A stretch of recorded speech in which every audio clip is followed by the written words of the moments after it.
Now today I have a special treat for you and for myself as well. So I'm at a friend's yard out here in Chandler, Arizona, and this friend purchased a lot of trees from us last year. And we came out to the house spring of 2017.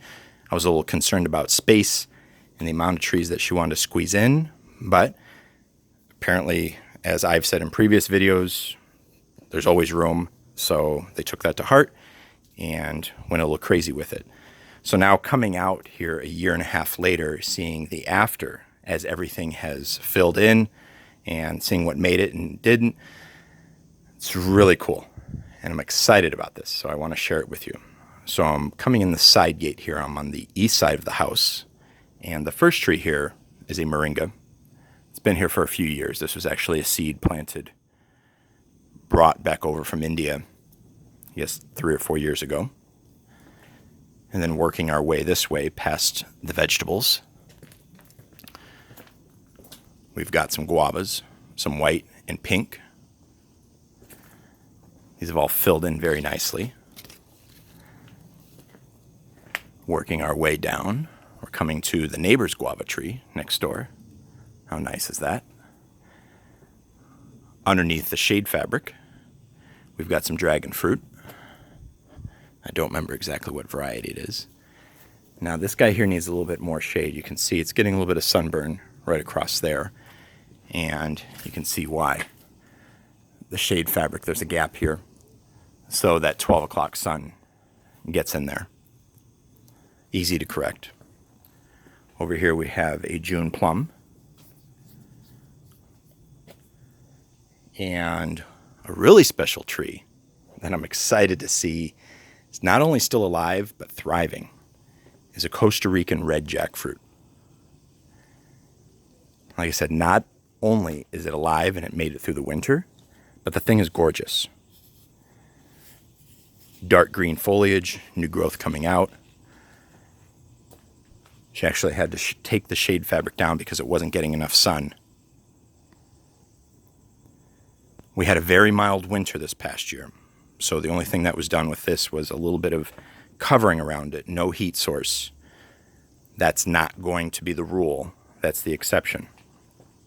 But the fact that there's a jackfruit here in the ground in Arizona with not a lot of protection at the 1.5 year mark is impressive, and the thing looks really, really good.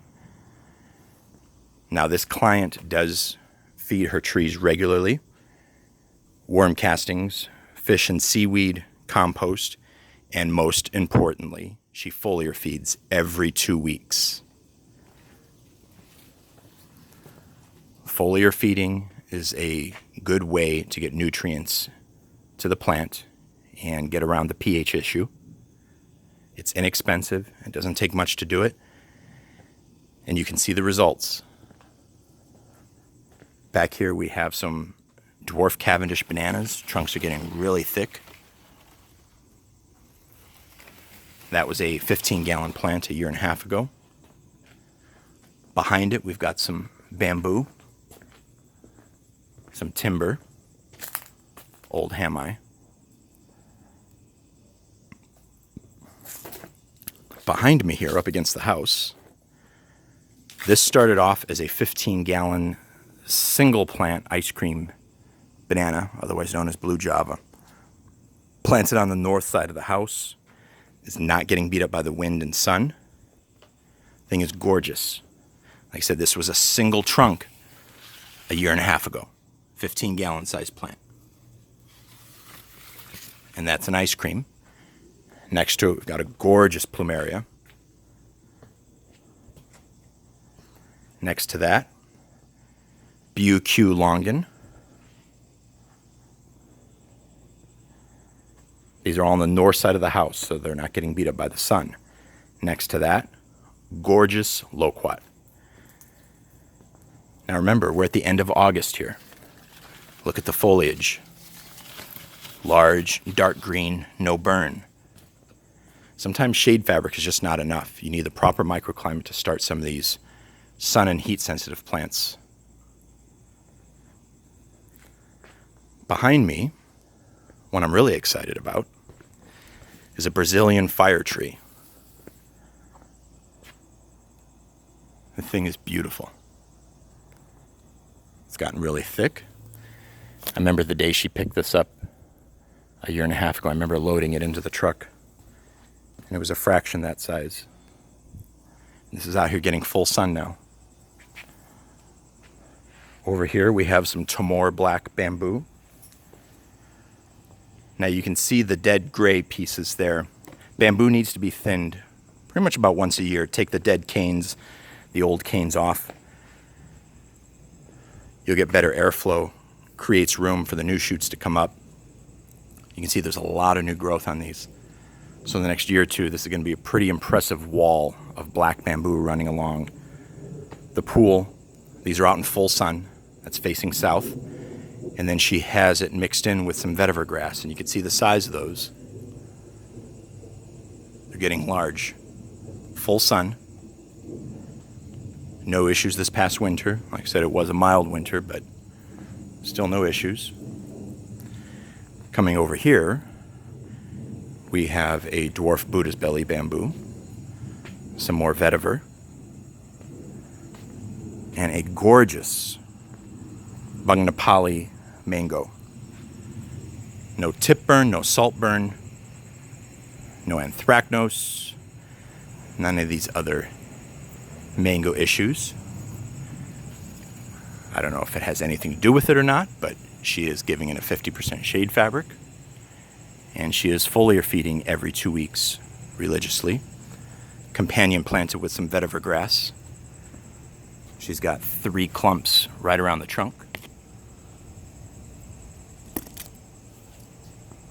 You see the health of this mango. Rarely do we see pictures of mature mango trees in Phoenix that look that good. It's a beautiful tree. I'm actually very impressed. Not only impressed, I'm jealous. I'm jealous of their yard. Wish I wasn't so lazy. Next to it, beautiful starfruit tree.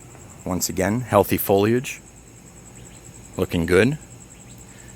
50% shade fabric. Still on the north side of the house. Bordered by some bananas. And here we have a Royal Point Sienna that's starting to fill out. That was purchased earlier this year. And then next to it, one of my favorites, the King, giant Burmese bamboo.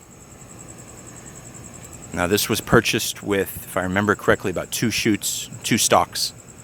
And now there's 8 or 9. Starting to get some size. You can see the foliage on the giant Burmese. They're pretty large. It's a very unique bamboo. Working our way down. Now we're on the west side of the property. Pink guava. Doing very well. This has at least doubled in size in the past year. And then another one of my favorites here with the thick trunk is jamun, otherwise known as Java plum, otherwise known as jambul. It's doing really nice. See some of the older foliage on it when it was in the pot. That stuff will fall off. And then you can see all the new growth. Now this is out in full sun, no shade. Now that was a rather large cutting when she purchased it. You can see the size of the trunk. That's about a 8-9-year-old-ish tree. Doing really nice. Next to it, underneath the shade fabric, a Cary mango. Again, look at the color on the foliage. No burn around the edges of the leaves. Probably take a couple foot off the top, just make it easier to deal with in the winter. Think of mangoes as large bushes here in Phoenix, not trees. And your life will be a lot easier because of it. Nice foliage. No problems at all. Some more bananas. Flanked by a tipu that in time will grow and cover this entire yard. Tipu is a really good canopy tree here for us. Fast growing shade tree. And then back here, a couple of large Barbados cherries. They themselves are not being shaded intentionally, but they're next to something that is. And back here we actually have a sugar apple. And that's what's being shaded. The Barbados don't need it. They're doing fine. Over here we've got some mulberry trees that in the next couple of years will provide shade. Once again, we're on the west side of the property, so this is the oven in the summer. Now back here we have another mango tree, and I want to show you the differences. And I know what's going on here. It's the same problem at my house. The trees that are farthest away from the hose don't get as much care. Now this one is on a single black spray line, so you can see that there's one section of the ground that's getting water. You really want to get water all the way around, coming out at least a foot past the drip line. So we need to construct a berm 4 or 5 inches high, 3-ish foot off center of the tree, and you want to create a lake around the tree when you water it. So if you're not giving the mangoes enough water, a large volume of water, you are going to get a lot of salt burn. And this is basically just a watering issue that can be corrected fairly easily. A lot of the salt builds up in the soil. So, not a biggie. You can see it's still fruiting. Good fruit. And that's what's going on here. I am absolutely in love with her yard. I love it when folks take care of their plants, feed them, water them. This is a gorgeous yard. And this is after only a year and a half. So imagine another year or two. You can see the bananas, longans, loquats, jackfruit and phoenix. She foliar feeds them. She takes care of her trees. She doesn't go to Facebook for gardening advice. I love it. I'm absolutely in love. I've got a crush. Big time crush on her yard. Anyway, that concludes the South Chandler tour. If anyone out there in Phoenix has a really cool yard they'd like to show off, and maybe some supposedly hard to grow plants here and they're doing well, hit me up, we'll come out. If you don't mind, put it on video. Thanks for watching.